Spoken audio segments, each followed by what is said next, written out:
कौन बनेगा मुख्यमंत्री में आप सबका स्वागत है। मैं हूँ इस वक्त नासिक में।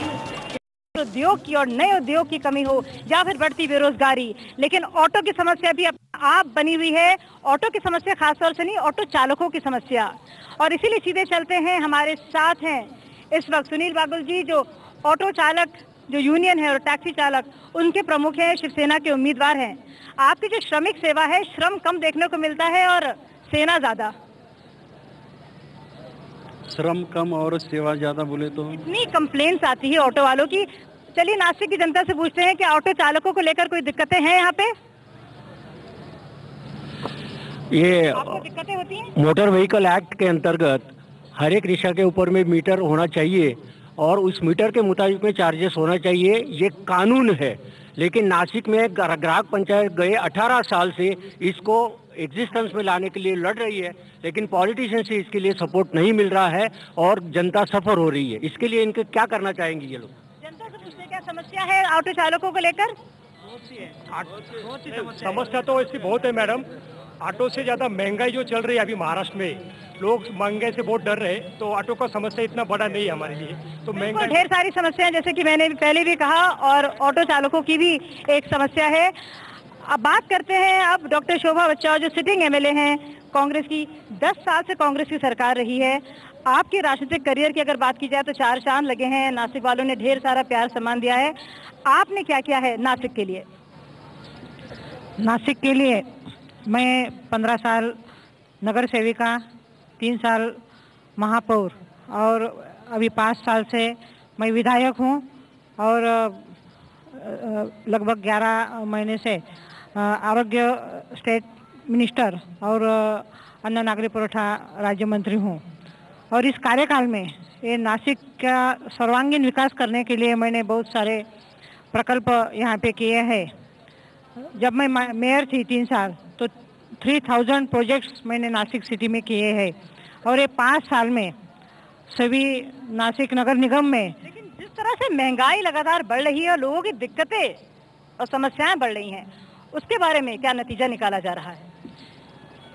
महंगाई जो है वो बढ़ रही है, लेकिन राज्य शासन और केंद्र शासन ने जो बिलो पॉवर्टी लेवल के जो भाई बहने हैं उनके लिए 5 जो जीवनावश्यक वस्तुएं उनको स्वस्थ धान्य दुकान से वो उपलब्ध करके दिए हैं और उनके दाम भी बिल्कुल कम है।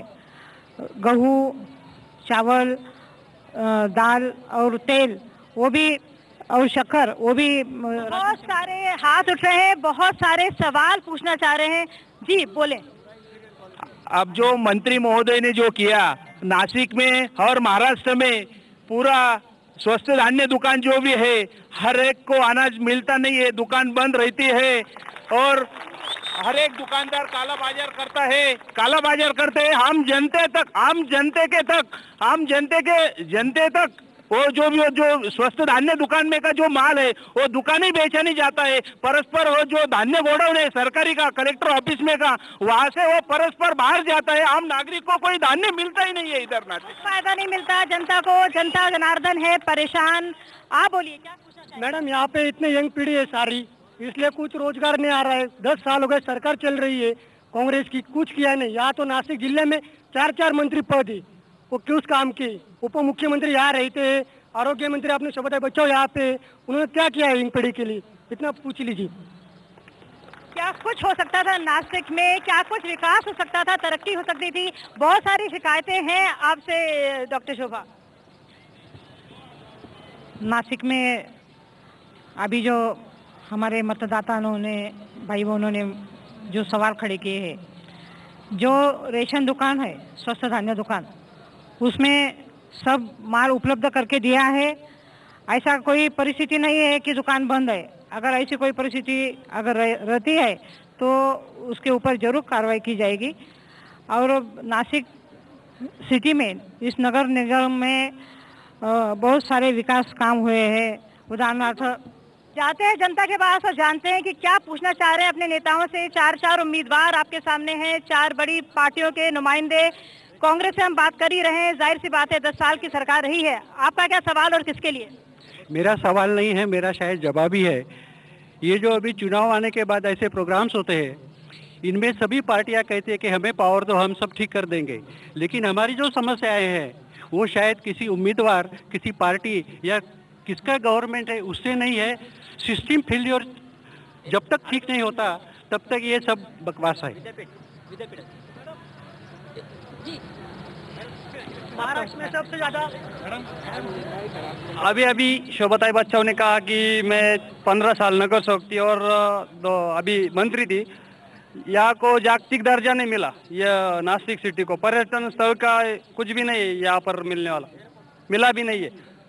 मुझे उनसे एक सवाल। ठीक 1 महीने पहले एक बड़े पैकेज का ऐलान किया गया है नॉर्थ महाराष्ट्र के लिए 6500 करोड़ का, लेकिन सोचने वाली बात है चुनाव से ठीक पहले आखिर इस पैकेज का ऐलान क्यों हुआ, क्यों नहीं ये ऐलान हुआ पौने 10 साल पहले।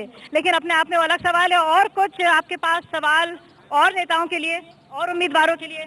अब इसमें आप देखना चाहिए सब पार्टियों का भ्रष्टाचार में एक मत है और भ्रष्टाचार के खिलाफ कोई भी लड़ने के लिए तैयार नहीं है। हर एक पार्टी में भ्रष्टाचार है और मैं ये कहना चाहता हूँ कि भ्रष्टाचार रुकाने के लिए इन लोगों ने क्या क्या किया है, कौन सा काम किया है, उनको पूछे। ठोस कदम आपकी पार्टियों ने क्या क्या लिए हैं? देर करा दी, आपसे शुरू करती हूँ मैं। भ्रष्टाचार को कम करने के लिए, रोकने के लिए। देखो, नासिक डिस्ट्रिक्ट के अंदर जितने भी सहकारी पत्र संस्थाएं और सहकारी बैंकें थी, उसी बैंकों में संचालक लोगों ने, बड़े बड़े नेताओं ने जो डिपॉजिटर का पैसा खाया था, करप्शन किया था, 1000 करोड़ रुपए का गफला किया था।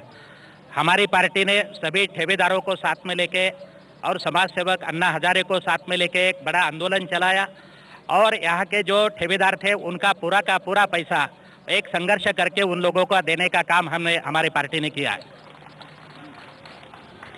हमारी सरकार ने भ्रष्टाचार के खिलाफ हमारे जो महाराष्ट्र के मतदाता है उनको कुछ भी पूछने का अधिकार के लिए माहिती का अधिकार ये इसका गठन किया है।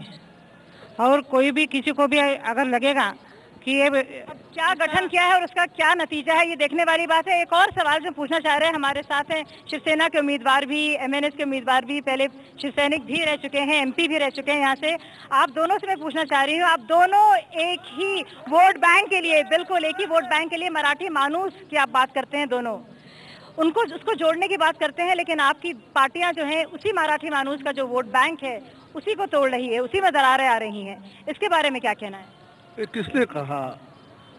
आपकी कुछ तो भी गलत फहमी हो रही है। किसी की गलत फहमी नहीं है, सब जानते हैं कि क्या राजनीति है एमएनएस की और क्या राजनीति है शिवसेना की। और आप भी जानते हैं कि लोकसभा में भी कितनी बार दूसरे नंबर से तीसरे नंबर पर गिरा दिया है शिवसेना के उम्मीदवार को, और उसको लेकर आपकी पार्टी के भी लीडर्स हैं और आपकी पार्टी के भी जो प्रमुख हैं उन्होंने इस पर स्टेटमेंट भी दिए हैं। हम मराठी का मुद्दा बराबर आपने बताया है, लेकिन शिवसेना एक पार्टी मराठी के मुद्दे के ऊपर बहुत सालों से लड़ रही है।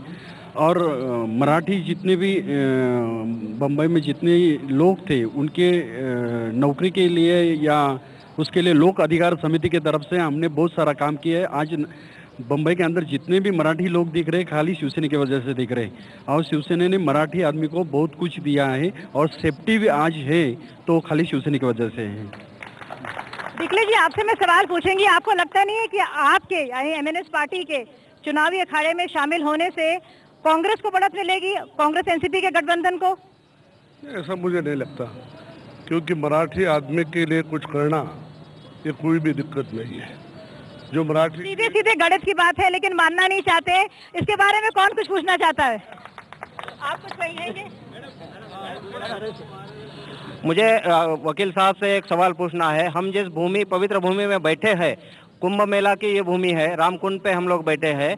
कुंभ मेला राष्ट्रीय एकता का एक बड़ा प्रतीक माना जाता है।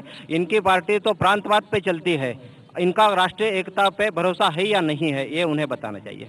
और एक मनसे जो कि महाराष्ट्र में युवाओं की पार्टी कही जाती है, तो मैं वकील साहब से एक सवाल और पूछना चाहता हूँ कि गत 6 महीने में कितने युवाएं यहाँ से तड़ीपार हुए? बहुत सारे सवाल आपसे, और सबसे बड़ा सवाल हमने देखा भी लोकसभा चुनाव में क्या हुआ, नंबर 1 पे कैसे समीर भुजबल आए और कितनी पोलिंग हुई अगर हम वोटों की बात करें शिवसेना और मनसे की। सवाल में समझा नहीं? आपसे बहुत सारे सवाल पूछे जा रहे हैं, शायद आप समझने में आपको तकलीफ हो रही है, दिक्कत हो रही है। सवाल तो बोलो। साफ साफ जो सवाल पूछा है, आपको क्यों वोट दे, यहाँ की जनता एमएनएस को वोट क्यों दे, क्या है आपका मुद्दा, क्या है आपकी सोच, आपकी अलग पहचान? अलग पहचान तो ये है कि मराठी आदमी के लिए हम जो भी कर रहे हैं बहुत कर रहे हैं। कोई ऐसी पार्टी है क्या प्रशासन अधिकारी आप देखिए, कोई भी अच्छा देख रहे हैं मराठी के लोगों के लिए कुछ अधिकारी बनाए, कुछ IAS ऑफिसर बनाए, अच्छे ऑफिसर देश के और महाराष्ट्र को दे। ये कौन सी पार्टी करती नहीं जो मन से कर रही है? चलिए 115 सीटों से लड़ रही है एमएनएस इस बार, आप बताइए जीत के भी अगर आप आते हैं तो किसका साथ देंगे, किस गठबंधन के साथ होंगे? क्या आप साथ देंगे उस सरकार का, एनसीपी कांग्रेस गठबंधन का जिसको आप लगातार निकम्मा बोल रहे हैं, या आप साथ देंगे शिवसेना बीजेपी का जिसके वोट आप काट रहे हैं? ये तो राज साहब फैसला करेंगे। भी आपकी भी कुछ सोच होगी। नहीं, नेता है, नेता ही सोच करता है। हमारे हाथ मेयर रह चुके हैं, कॉर्पोरेटर रह चुके हैं, एमपी रह चुके हैं और अब एमएलए का इलेक्शन लड़ रहे हैं। नहीं, अभी राज साहब का सवाल है, वो क्या डिसीजन लेते हैं उसके बारे में मैं कैसा बताऊं? राज ठाकरे ही इसका जवाब देंगे, ये कह रहे हैं। जी बताइए। मैं शोभाताई बच्चाओं से पूछना चाहता हूँ कि पिछले 10 साल से हम सुन रहे हैं कि मुफ्त में बिजली मिलेगी, लेकिन लोड शेडिंग का प्रॉब्लम दिन ब दिन बढ़ रहा है। तो हम कांग्रेस सरकार को किस मुद्दे पे वोट दे कि बिजली का जो लोड शेडिंग का इतना बड़ा प्रॉब्लम है, हर आदमी के हर घर में लोड शेडिंग का इतना बड़ा प्रॉब्लम है, उसके बारे में कुछ अगर कांग्रेस सरकार अगर सोल्यूशन देगी तो ही हम। क्या ठोस कदम, 10 साल की सरकार, लगातार वोटों की भरमार, सत्ता पर काबिज कांग्रेस सरकार का, क्या कहना है सिटिंग एमएलए डॉक्टर शोभा का?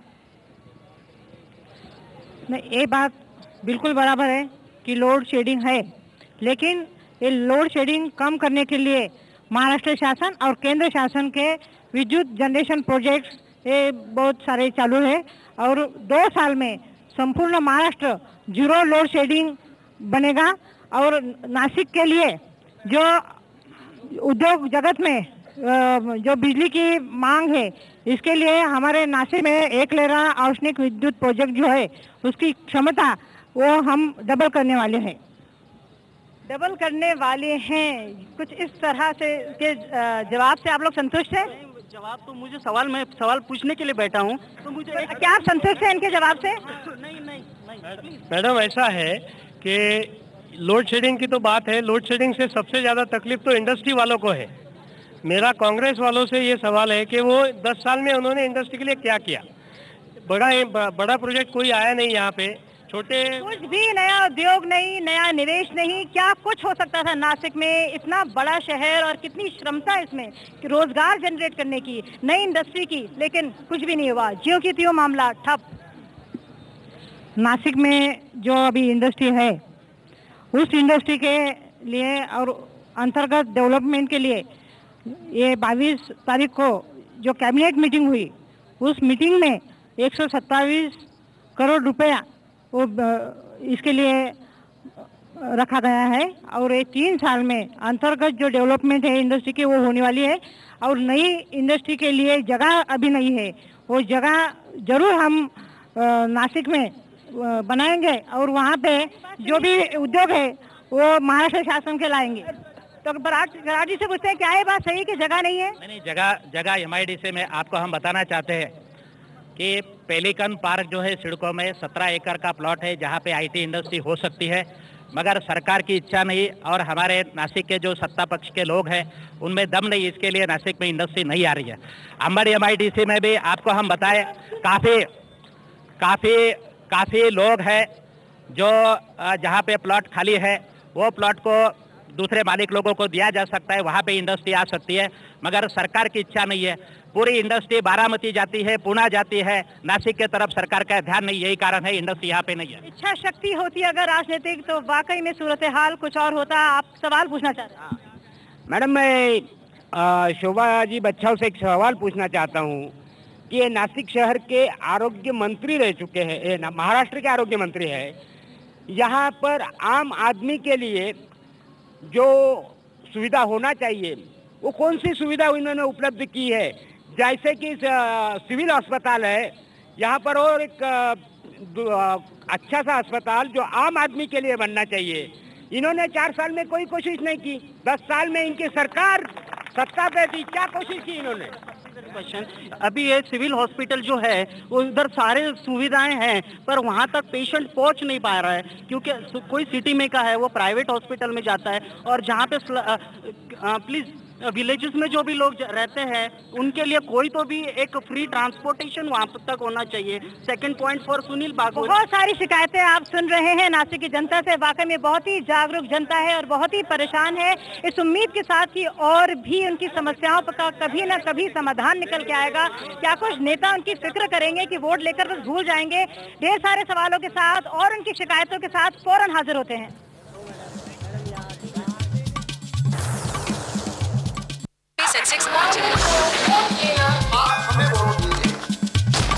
घर में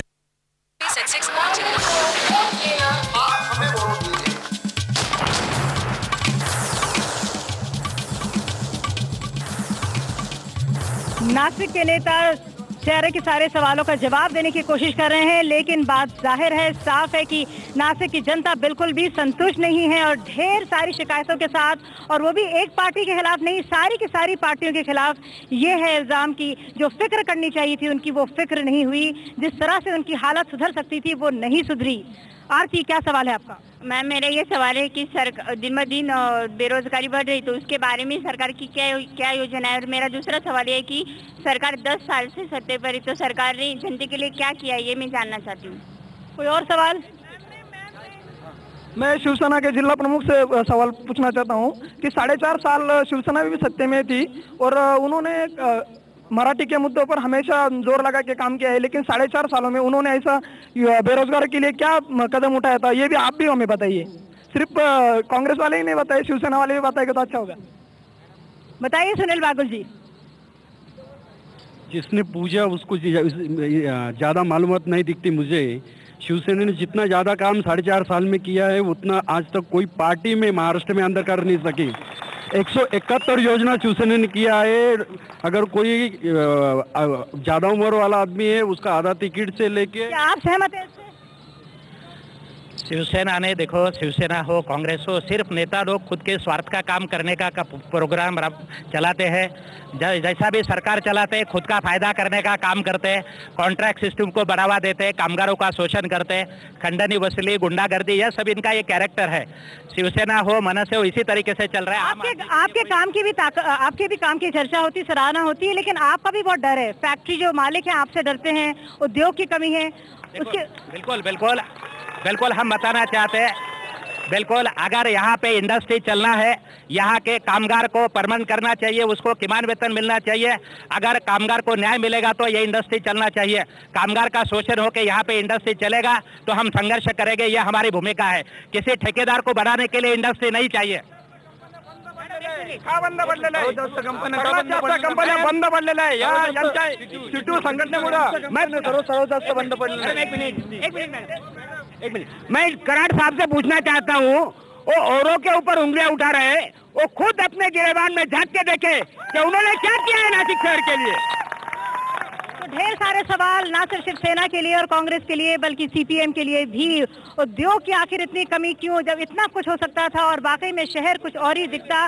जहाँ तक बात है रोजगार के, उद्योग की, लेबर श्रम को लेकर एक सवाल। मैं कराड़ साहब को पूछना चाहता हूँ, सिन्नर में जो जिंदाल कंपनी, नीलकमल कंपनी में के जो वर्कर थे, जो कंपनी के मालिक थे, उनको भगाया गया। अब क्यों भगाया गया? इनके वजह से जो यूनिट आते नहीं है, कंपनियां जो बर्बाद होते हैं, नासिक में सब यूनिट बाहर जाते हैं। जो कंपनी कराड़ साहब, काम है और काम के साथ साथ दहशत भी बहुत है। आखिर कैसे उद्योग बढ़ेगा, आखिर कैसे निवेश बढ़ेगा? जो बोल रहे हैं जिंदाल कंपनी के मालिक को भगाया।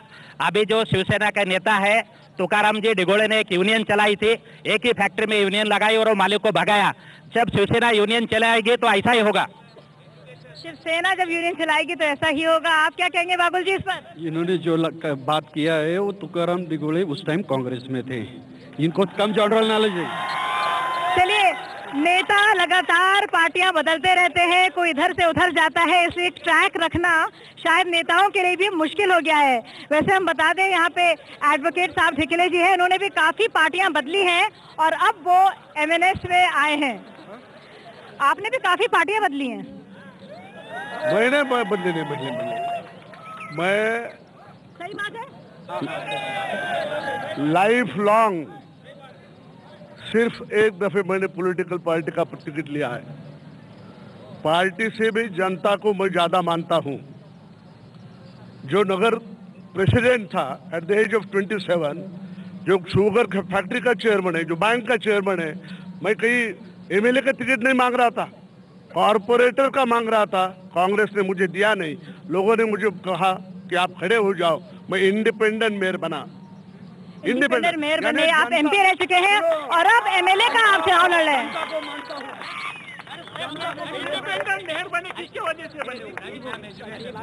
मैं सभी पक्षों के उम्मीदवार को पूछना चाहती हूँ कि महिलाओं के सुरक्षा और आरक्षण के लिए इन्होंने क्या किया है। महिलाओं की सुरक्षा के लिए और जन सुविधाओं के लिए आप लोग ने क्या सोचा है और क्या करने वाले हैं, ये जवाब आप देंगे थोड़ी ही देर में, क्योंकि ढेर सारे लोग इसको लेकर बहुत चिंतित हैं, जिस तरह की लॉ और ऑर्डर सिचुएशन लगातार खराब हो रही है।